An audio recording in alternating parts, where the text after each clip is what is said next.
Coba jujur, kamu pernah nggak sih sudah niat banget mau produktif nih, tapi akhirnya cuma bengong atau scroll HP di depan laptop? Kamu merasa bersalah, kamu pikir kamu tuh lagi malas. Padahal mungkin bukan itu masalahnya. Masalahmu tuh bukan kurang motivasi, tapi lelah mengambil keputusan. Kita sebut aja decision fatigue. Otakmu udah overload dengan ratusan keputusan kecil yang kamu buat sejak bangun tidur. Ya mungkin gak sadar kalau itu mengambil keputusan.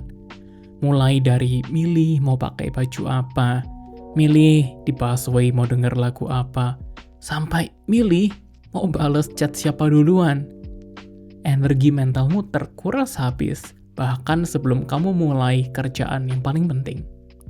Video ini bukan soal self-help yang nyuruh, ayo semangat. Tapi, gua akan kasih jurus ampuh, kerangka berpikir yang logis untuk membuang keruwetan itu, dan hanya menyisakan langkah-langkah yang jelas, yang clear, yang kamu harus lakukan. Kita akan buat plan atau rencana anti lelah. Dalam ilmu psikologi, lelah mikir atau lelah mengambil keputusan, itu karena kita dihadapkan keputusan yang sepele, yang kecil, yang juga menumpuk. Kita menghabiskan energi otak kita, energi mental kita yang jumlahnya itu terbatas banget. Untuk hal-hal yang dampaknya itu sebenarnya kecil. Bayangkan, kamu punya 100 poin energi mental hari ini, dan kamu menghabiskan 50 poin hanya untuk mikir mau sarapan apa, mau posting apa di Instagram, mau pilih filter apa, mau milih nonton apa. Sisa 50 poinmu gak akan cukup tuh buat ngerjain tugas yang butuh fokus tinggi. Energi kamu keburu habis duluan. Kamu mungkin berkata kalau kita bisa menambah fokus kita mungkin dengan motivasi, mendengarkan video, YouTube. Ya mungkin bisa ya buat sebagian dari kalian. Namun, bisa jadi sebenarnya yang kita perlu lakukan itu bukan menambah, tapi mengurangi hal-hal yang menguras energi mentalmu. Kita mengurangi friksi atau gesekan dalam keseharian kita. Tujuan kita tuh bukan cuma mengatasi kelelahan, tapi tujuan kita tuh membuat strategi supaya keputusan-keputusan kecil itu nggak menguras energi mentalmu, nggak efisien banget, sehingga energi mentalmu tuh tersisa atau ada untuk keputusan-keputusan yang besar. Ini adalah 3 jurus utamanya. Untuk melawan kelelahan mental ini, kamu butuh 3 jurus. Ini cara-cara yang sederhana untuk kembali mengambil atau merebut kembali energi mentalmu.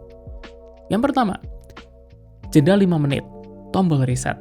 Ini langkah yang paling gampang, dan kamu bisa lakukan sekarang nih, setelah nonton video ini. Daripada panik, dan memaksakan diri, coba deh kasih jeda ke otakmu. Sama seperti reset HP yang lagi hang.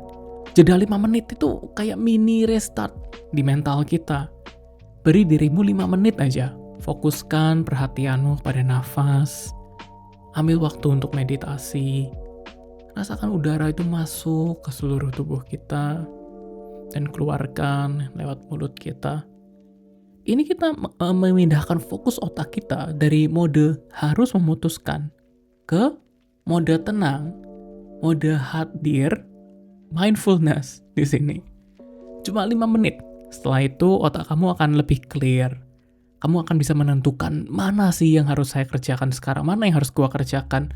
What is the most important things? Jurus kedua, otomatisasi keputusan atau decision stacking. Daripada memikirin hal yang sama setiap hari, kenapa kita nggak coba otomatisasi? Bukan cuma sekedar mencoba hidup minimalis ya, tapi soal efisiensi energi. Kita coba lihat Steve Jobs deh.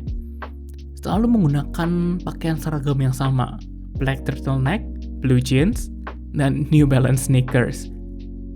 Dia menggunakan ini semua untuk menghemat waktu, menghemat mental energi untuk keputusan-keputusan yang lebih penting, dan juga membangun konsistensi dalam kehidupannya. Nah, kita juga bisa lakukan hal serupa nih. Misalnya, menu sarapan, tentuin 3 menu untuk seminggu. Lalu nanti minggu depan diputar lagi ke menu-menu yang lain.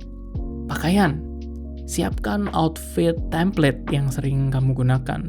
Jadi nggak perlu tuh bongkar-bongkar lemari setiap hari dan kembali merapikan setiap kali mau pergi ke kantor. Wah, itu capek sekali. To-do list. Tentukan prioritas. Satu hal yang paling penting yang harus selesai besok hari. Cuma satu dulu. Jangan lebih, jangan terlalu banyak. Dengan otomatisasi ini, kamu menyimpan energi mental yang berharga untuk keputusan-keputusan yang besar. Jadi otakmu tidak perlu overload dan harus bekerja 2 kali setiap hari. Ketiga, jeda dari handphone. The digital pause. Percayalah, musuh utama lelah mikir atau lelah mengambil keputusan, itu yang paling gede adalah notifikasi. Setiap notifikasi itu permintaan untuk membuat keputusan. Handphone bunyi ini mau dibuka atau tidak? Siapa sih? Mau scroll, mau reply, mau like? Terapkan komitmen untuk jeda dari handphone. Gak usah lama-lama, gak usah seminggu. Cukup misalnya 1-2 jam sebelum tidur. Matikan semua notifikasi, masukkan ke airplane mode. Gak perlu khawatir dibilang antisosial atau kurang pergaulan. Notif itu akan terus ada, tren itu akan terus jalan, gak akan ada habisnya. Dengan begitu, kamu menghormati tuh mental health kamu dan ketenangan pikiranmu.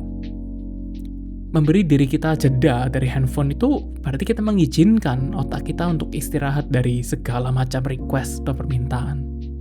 Lelah mikir itu bukan karena kamu nggak niat.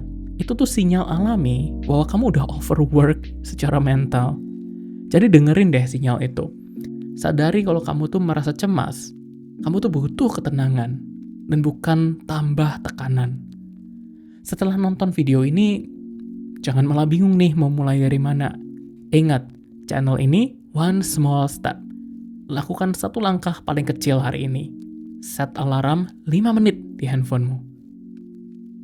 Di waktu itu, berhenti, duduk, pejamkan mata, dan lakukan jeda 5 menit. Cuma 5 menit. Dan ulangi lagi nanti sebelum tidur.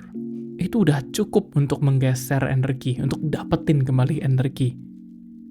Setelah itu, besok pagi, coba otomatisasi satu hal aja. Misalnya, siapkan baju. Siapkan template baju pakaian yang sering kita pakai. Momentum perubahan hidup ini nggak datang dari dorongan yang besar, tapi dari tumpukan atau akumulasi langkah-langkah kecil yang jelas dan konsisten. Kalau kamu udah mencoba jeda 5 menit ini dan merasakan ketenangan di pikiranmu, coba subscribe channel ini. Tugas gue di sini adalah bantu kamu untuk filter kebisingan dari nasihat self-help yang banyak banget itu, dan memberikan pola pikir yang sederhana dan make sense yang bisa kamu terapkan dan gunain setiap hari sampai mengalami perubahan hidup. Sampai jumpa di langkah kecil berikutnya. Hey, don't forget to subscribe.